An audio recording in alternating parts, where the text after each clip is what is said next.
અમારા શ્રીનાથજી બાબાએ તો જલેબી આરોગીને જન્મદિવસ ઉજવવાની પ્રથા કેટલા વર્ષો પહેલા ચાલુ કરી નાખી. એ મોડું મીઠું કરવાની પ્રથા તો પછી આવી. આ પછી અંગ્રેજો લાવ્યા ને આપણે કેવું બધું કરીએ છીએ. જન્મદિવસના દિવસે કેકને કાપીએ છીએ. જન્મદિવસના દિવસે આપણે કાપવાનું કામ કરીએ છીએ, પણ હિન્દુ સંસ્કૃતિ કાપવાનું કામ નથી કરતી. હિન્દુ સંસ્કૃતિ તો જોડવાનું કામ કરે છે. આપણે કાપીને જન્મદિવસ ઉજવે છે. કાટ का जन्मदिवस नहीं सेलिब्रेट होना चाहिए. આ અંગ્રેજો જે ઘણું બધું ઊંધું જ કરે છે. બધું ઊંધું કરે. મોમબત્તી પ્રજ્વલન કરીને ફૂંક મારીને એને ઉડાડી દે. ભારતીય સંસ્કૃતિ એ મીણબત્તીને ફૂંક મારીને ઓલવવાનું નથી કહેતી. અરે ભારતીય સંસ્કૃતિ એ મોમબત્તીને પ્રજ્વલન કરવાનું કે છે. એ દીપોને પ્રજ્વલન કરવાનું કે છે. प्रज्वलित करना वो हमारी संस्कृति है. बुझाना संस्कृति है क्या? जन्मदिवस આવે એટલે બધા એવા આમ જાગૃત થઈ જાય અને ભાઈ સરપ્રાઈઝ પાર્ટીઓ થાય અને આમ અંધારું કરીને રાખ્યું હોય, મોટી કેક એવી લાંબી લાંબી 4 માળની કેક બનાવી હોય, એમાં પાછા માળ હોય નીચે, પાછું કઈ કેમ એમાં માળ હોય ને ભાઈ જેટલામાં જન્મદિવસ એટલી મોમબત્તી. પછી શું કરે? ફૂ કરીને બધા તાળી પડે. લાઈટ ચાલુ થાય ત્યારે તાળી પડવા કે લાઈટ જાય ત્યારે તાળી પડવાની? કદાચ અત્યારે કથા મંડપમાં લાઈટ ગઈ, બરાબર, તો આપણે કદાચ અહીંયા ધૂન બોલાવીએ, યમનાષ્ટકના પાઠ કરીએ, લાઈટ આવે ત્યારે તાળી તાળી તાળી તાળી છે કે નહીં? લાઈટ ચાલુ થાય ત્યારે તાળી પડાય કે બુઝે ત્યારે તાળી પડાય? ઊંધી સંસ્કૃતિનું આચરણ કરીએ છીએ. બુઝે ત્યારે તાળી પડે છે. જન્મદિવસના જે તો ચાલુ કર્યું એ પેલા બુઝાવી દીધું. એ ક્યું इसको હમે ફોલો કરે? આપણા સંસ્કૃતિનો ગૌરવ જો આજના યુવાનોના અંદર નહીં હોય, ये संस्कृति का गौरव लेना है कि I am proud to be an Indian. राष्ट्रीयताનું ગૌરવ એ આજના યુવા સમાજમાં ખૂબ આવશ્યક છે. સંસ્કૃતિનું ગૌરવ. ભલે કેટલા પણ સંપ્રદાય હોય, કેટલા પણ ધર્મ હોય, કેટલા પણ પંથો હોય કે વાળા હોય, પણ દરેક ધર્મવાળા, દરેક સંપ્રદાયવાળા, દરેક વાળાવાળા એક ભાવ સૌથી પહેલા મનમાં જાગૃત કરવાની જરૂર છે કે સૌથી પહેલા હું ભારતીય છું, પછી આ ધર્મનો અવિલંબી છું. રાષ્ટ્રીય ભાવના. અરે આપણું સૌભાગ્ય છે કે આટલી સારા ધરતીમાં આપણે જન્મ લીધું છે ભાઈ. ભારત, પછી રાજ્ય અને સિટી. પહેલા દેશ છે, પછી ધર્મ એ રાજ્ય છે, અને સંપ્રદાય એ શહેર છે. તમને કોઈ પૂછે તમે કયા શહેરમાં રહો છો? મુંબઈ. તો મુંબઈમાં તમે રહો છો, પણ મુંબઈ ક્યાં આવ્યું? મહારાષ્ટ્ર. અને મહારાષ્ટ્ર ક્યાં આવ્યું? ભારત.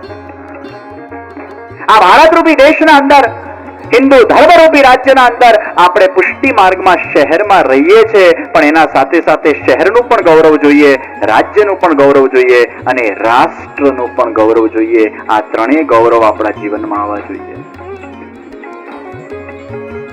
પણ વાળાઓમાં સંપ્રદાયો જ નહીં, પણ વાળાઓમાં આજે આખો દેશ બંટાઈ રહ્યો છે. અને રાજ્યવાદ છે ને એટલે રાષ્ટ્રવાદ ઉભો નથી થતો. જ્યારે આપણા ભારત દેશના અંદર પ્રાંતવાદ સે ઊંચા હમ ભારત કો બનાए અને આ રાજ્યવાદ સે ઊંચા હમ ભારત કો બનાए, આ ભાવ જ્યારે જાગૃત થશે ત્યારે યુવાનોમાં રાષ્ટ્રવાદ સંસ્થાપિત થશે. હું કોઈ પણ રાજ્યનો છું, પણ હું ભારતીય છું. ये गौरव हमारे अंदर जागृत होगा. प्रांतवाद से ऊंचा हम भारत को बनाए. રાષ્ટ્ર ભાવના. ચોક્કસ પોતાના શહેરનું, પોતાના રાજ્યનું ગૌરવ હોવું જોઈએ, પણ દેશનું ગૌરવ પહેલા છે. આ સંસ્કૃતિ ક્ષીણ થઈ રહી છે. કેટલા બધા દિવસોને આપણે ઉજવીએ છીએ. Mother's day, father's day, Valentine's day. તમને ખબર છે આપણો વેલેન્ટાઇન્સ ડે કયો? કોઈને ખબર છે? આપણા હિન્દુ સંસ્કૃતિનો વેલેન્ટાઇન્સ ડે વસંત પંચમી હમણાં જ 2 દિવસ પહેલા કે કોણે ગુલાબનો ફૂલ આપ્યો પોતાના પ્રેમીએ? કહો મને. આપણી વસંત પંચમી એ આપણી હિન્દુ સંસ્કૃતિનો વેલેન્ટાઇન્સ ડે છે. પણ કોઈને યાદ છે? કોઈ પણ યુવાનોને પૂછો. અહીંયા આજે ઘણી બધી મોટી તાદાદમાં યુવાનો આવ્યા છે, પાછળ ઉભા છે. આર્યા એ લોકોને કોઈને પણ પૂછો કે શું વસંત પંચમી એ વેલેન્ટાઇન્સ ડે કોઈને ખબર છે? ક્યાંથી ખબર હોય? તમને ના ખબર, છોકરાઓને ક્યાંથી ખબર? કેમ કે આપણે 14 ફેબ્રુઆરીને જ માનતા હોઈએ ને. તમને ખબર છે વિદેશી સંસ્કૃતિમાં આ બધા ડે બન્યા ક્યાંથી? પછી ભલે એનું એક અલગ મહત્વ હોય, વિશિષ્ટ મહત્વ વસ્તુ અલગ છે, એની ચર્ચા નથી કરતો. એક ફિલિંગ્સ એના અંદર ઇન્વોલ્વ હોય વસ્તુ અલગ છે, પણ આ ડે બન્યા ક્યાંથી, એનું ઉત્પાદન ક્યાંથી થયું? વિદેશી સંસ્કૃતિમાં લોકોને ભય થયો કે આ બધા છોકરાઓ એટલા પ્રવાહી થઈ જશે કે માતા પિતાને પણ ભૂલી જશે. એટલે ત્યાંના લોકોએ શું કર્યું? છોકરાઓ માતા પિતાને ભૂલે નહીં એ માટે થઈને એક દિવસ બનાવ્યો. એ દિવસનું નામ પડ્યું મધર્સ ડે. બીજા દિવસનું નામ પડ્યું ફાધર્સ ડે. 364 દિવસ ફાધર મધર ને પૂછવાનું નહીં, એમનો દિવસ આવે ત્યારે જઈને પૂછી આવવાનું. એક દિવસ 24 કલાક એમના માટે કાઢવાનું. એનું નામ પડ્યું મધર્સ ડે, એનું નામ પડ્યું ફાધર્સ ડે. અને આપણે ઉજવીએ છીએ ઇન ઇન્ડિયા. એક દિવસનો મહત્વ નથી. આપણી સંસ્કૃતિ છે કે માતા પિતાના આશીર્વાદથી આપણે સદકાર્ય કરીએ છીએ. In India every day is a mother's day, every day is a father's day. एक एक दिवस से माता नो दिवस से, एक एक दिवस से पिता नो दिवस से, एक एक दिन को उस भाव से सेलिब्रेट करने की हमारी संस्कृति. શિનાજીએ સરપ્રાઈઝ આપી છે ગુસાઈજીને, અને ગુસાઈજી એટલા ભાવ વિભોર થયા છે. તમને કોઈ વ્યક્તિ સરપ્રાઈઝ આપે એ સામાન્ય વાત છે, પણ જ્યારે ભગવાન સરપ્રાઈઝ આપે એ કેટલી ઉત્તમ વાત છે. ભગવાનને સરપ્રાઈઝ દઈએ. અરે લાલા, મને બહુ આનંદ થયો કે આપે આટલા બધા ટોકરાઓ ભરી ભરીને જલેબી આરોગી. તમારો જન્મદિવસ હોય ને ત્યારે ઠાકોરજીને સારામાં સારી સામગ્રી કરીને આરોગાવો. ભાવ રાખો. આપણે પોતે તો ઘણું બધું આરોગીએ છીએ. જન્મદિવસના દિવસે બહાર ફરવા જતા હોઈએ, રેસ્ટોરન્ટમાં ખાવા જતા હોઈએ, ડિસ્કો પાર્ટીસમાં તમે જતા હશો. જેટલો આનંદ આપણે લૌકિકના અંદર જન્મદિવસના દિવસે કરીએ છીએ, એમાંથી 50% આનંદ ભગવાનને પણ કરાવો ને. તમારો જન્મદિવસ, તમારો જન્મ થયો કોના લીધે? એ ભગવાનના લીધે તમારો જન્મ થયો છે. એ ભગવાનનું અંશ તમારા અંદર છે. ભલે શરીરના જન્મદિવસ સેલિબ્રેટ કરજો, પણ આત્મા માટે પણ એ જન્મદિવસને પરમાત્મામાં મનાવીને સેલિબ્રેટ કરવાનો સંકલ્પ આજના દિવસે લઈને જજો કે મારા જન્મદિવસે હું મારા ઠાકોરજીને સુંદરમાં સુંદર સામગ્રીઓ આરોગાઉં. बनाओ प्रभु को लक्ष्य कर वो सामग्री. जन्मदिवस દિવસે તો ઘરે હડતાલ હોય, કેમ કે બહાર જમવાનું હોય. કોણ બનાવે? અરે જેના ઠાકોરજી પુષ્ટ છે કે નથી, એક સંકલ્પ લઈને જાઓ કે મારો જ્યારે જન્મદિવસ હોય ને ત્યારે એ સવાર હું પ્રભુમાં ભલે સમર્પિત કરું, ભલે સાંજના તમારા જે પણ સ્કેડ્યુલ્સ હોય, અને સવારે ઠાકોરજીને સારામાં સારી વસ્તુઓ હું ધરાવું તો એટલા સામગ્રીના અંદર એ પ્રભુના પ્રેમની મીઠાશ તો આવશે.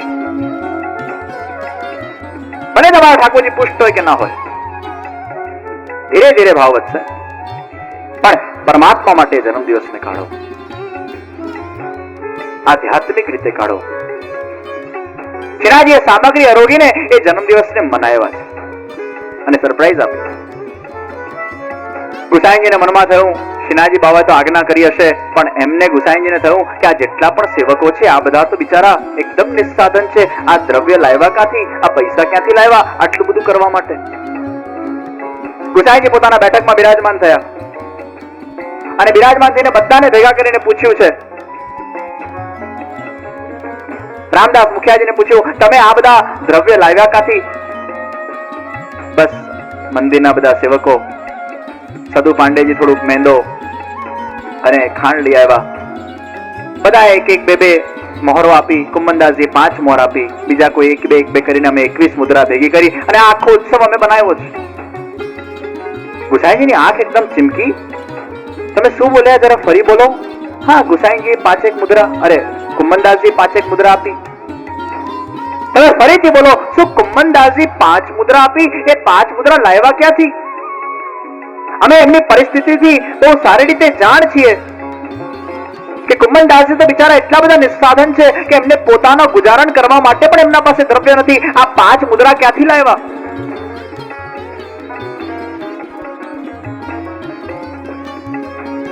કુંમનદાસજીને બોલાવવામાં આવ્યા છે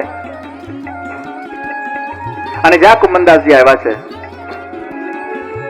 અરે કુંમનદાસજી, મેં સાંભળ્યું કે તમે 5 મુદ્રા આપી. આ 5 મુદ્રા તમે ક્યાંથી લાવ્યા?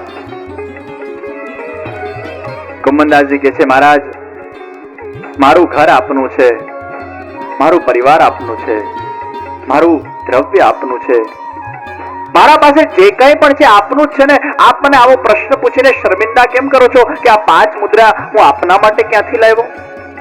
અરે આપનું જ તો છે અને આપનું જ ને એમાં સમર્પિત કર્યું છે, એમાં કઈ મોટી વાત થઈ ગઈ? પણ કુંભનદાસજી, અમે તમારી ઘરની પરિસ્થિતિને બહુ સારી રીતે જાણીએ છીએ, તમે 5 મુદ્રા લાવ્યા ક્યાંથી? હે ગુરુવર્ય, 2-4 પાડા એમને પડેલા ઘરમાં, અને પાડાઓને વેચીને જે મુદ્રા આવી, બસ એ મુદ્રા, આ 21 મુદ્રાના અંદર મેં ભેગી કરી અને આ ઉત્સવને ઉજવાયો છે. ગુસાઈજીના આંખોમાં અશ્રુ આવી ગયા છે કે એ જમાનાના અંદર પાડાઓના આધાર પર તો પોતાનું જીવન નિર્વાહ થતો. એ જમાનાના અંદર એ ગાય અને પાડાઓ ઉપર તો જીવન નિર્વાહ થાય અને પોતાની આજીવિકાને વેચી નાખી, પોતાનું જે સર્વસ્વ હતું એને વેચી નાખ્યું.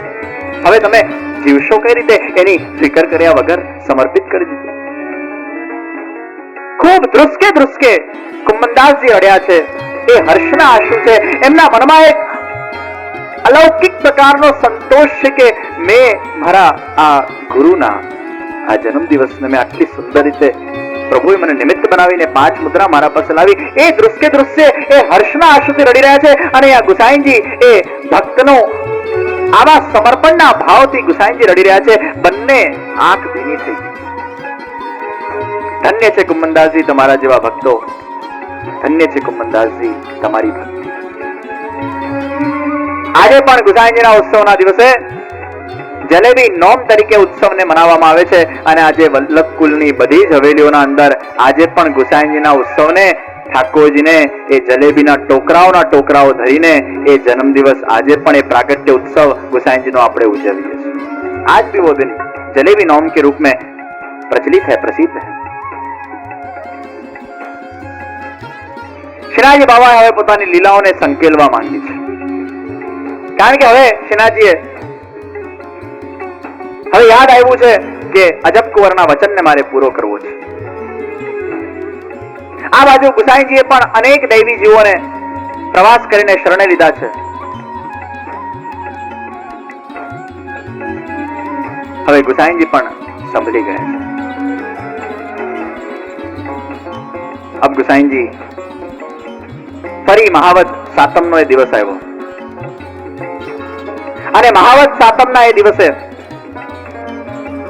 શ્રીનાથજીની સેવા કરતા કરતા ગુસાઈજીને શ્રીનાથજીએ પ્રેરણા કરી છે કે બસ કાકાજી, સવારે આપનો નિત્ય લીલામાં પધારવાનો સમય એ સમીપ આવી ગયો છે. અને શ્રીનાથજી દ્વારા પ્રેરણા થતા જ ગુસાઈજીએ 7 લાલજીઓને ભેગા કર્યા છે.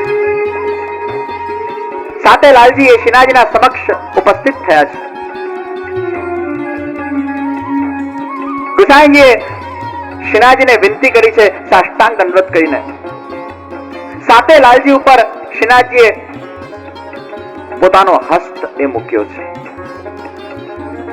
બધા 7 લાલજીઓને આશીર્વાદ આપ્યા છે. હવે શ્રી ગુસાઈજી વિનંતી કરે છે, હે શ્રીનાથજી બાબા, હે લાલા, આ મારા 7 લાલજીઓને અને આ 7 લાલજીઓના વંશજોને આપ ક્યારે પણ છોડતા નહીં. શ્રીનાથજીએ પણ ભાવ વિભોર થઈને ગુસાઈજીને વચન આપ્યું છે કે કાકાજી, આપ નિશ્ચિંત થઈ જાઓ, હું આપના વંશને ક્યારે પણ છોડીશ નહીં. ગુસાઈજીને બહુ સંતોષ થયો. ગુસાઈજીએ બીજી વિનંતી કરી છે, લાલા, મારી એક બીજી વિનંતી પણ આપ સ્વીકારજો કે અત્યાર સુધી તો આપે આ પુષ્ટિ સૃષ્ટિને જાણીને અલૌકિક જીવો અત્યાર સુધી આજના સમયના અંદર હતા.